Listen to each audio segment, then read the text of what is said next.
Es que los bancos de alimentos reciclamos alimentos para ponerlos en la cadena de consumo y reciclamos personas, porque los bancos de alimentos de España tienen en total unos 3.000 voluntarios.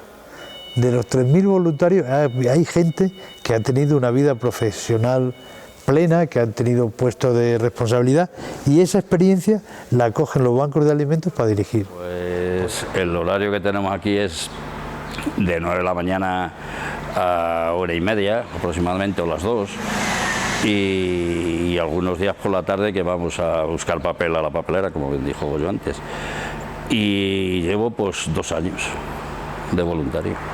¿Cuántos años tienes? 17. ¿Y por qué decidiste entrar aquí en el Banco de Alimentos como voluntaria? Pues porque en el instituto habíamos hecho algunas actividades como la operación Kilo y de este tipo, y ya había oído hablar de ello, y además mis profesores nos habían animado a venir, y este verano, como tenía bastante tiempo libre, pues decidí acercarme algún día. ¿Y qué tal va la experiencia aquí en el Banco de Alimentos? Pues muy bien, es entretenido, ocupamos el tiempo porque tenemos mucho, y alguna vez, como vengo con amigos, pues también es entretenido por eso.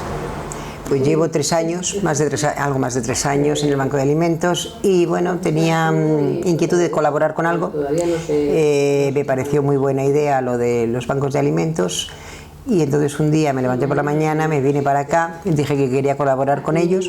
En ese momento necesitaban a alguien en la administración, que es lo mío, lo que mi proyección profesional siempre ha sido la administración, y desde entonces estoy aquí. Es decir, la idea importante en los bancos de alimentos y en cualquier tipo de ONG es de formación, y es la idea de compartir. Y sobre todo tenemos que ver que los que están hoy día en una situación desahogada piensen un poco en lo que se necesita, ¿no? Además decía San Agustín decía que hay que dar las cosas con alegría, porque el que da el pan triste, pan y premio perdiste. ¿Y cómo siente el ayudar a los demás y cuando vienen aquí a recoger alimentos? No, me siento muy a gusto porque veo que el trabajo que se hace es bastante, que lo ves, el trabajo bien hecho, que eso me siento bien, me siento estupendamente bien. Siempre tenía ganas de haber sido voluntario, lo que pasa es que no tenía tiempo, el trabajo me había absorbido, pero a la jubilación pues entonces me siento útil, me siento a gusto.